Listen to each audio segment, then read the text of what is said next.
You touched on it a little bit, Dr. Bob, but isn't it kind of a chain reaction? Once you get on a drug, you possibly get a side effect and you take another drug. I mean, so once you get started, there's really no going back, isn't there? You know, you're absolutely positively right. One medication has 10 bad effects.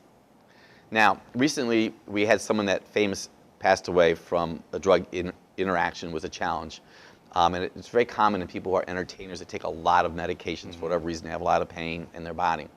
So I watched a program, and there was a medical toxicologist that said this: when it comes to meds, 1 and 1 is not 2. 1 med and 1 med does not equal 2. 1 and 1 equals 5. And the point he was saying is it's exponential.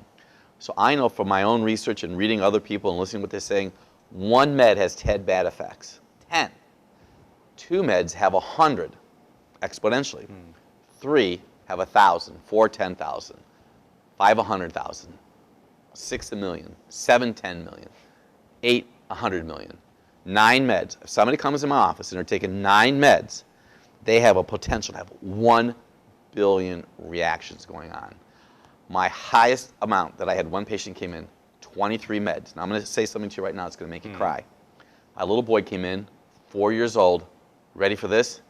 14 medications. 14. You know what his challenge is? He's a son, obviously, lives with his biologic mom. Biologic dad lives out of state, sees him periodically, but every time he sees this young boy, when I say periodically, he happens to be a pilot, so he flies in a lot, he lets him eat with reckless abandon. And see, food can alter or compromise function in the body. It's amazing when you start tying all this together. This is how much sugar is in 1 soda. That's 9.5 teaspoons in a 12-ounce can. Sugar paralyzes the immune system. 1 white blood cell will eat 14 bacteria in a half an hour. When you give it a can of soda pop, that white blood cell only eats 10. If it has a brownie, it goes down to 5. Piece of pie and ice cream goes down to 1.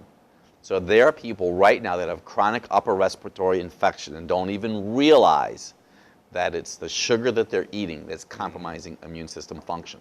So every time that dad flies in, gives that little boy whatever he wants, that sugar compromises function. So he's taken 14 meds a day. So we could backtrack all that. If we could just convince the dad to make these changes, his son won't have health challenges.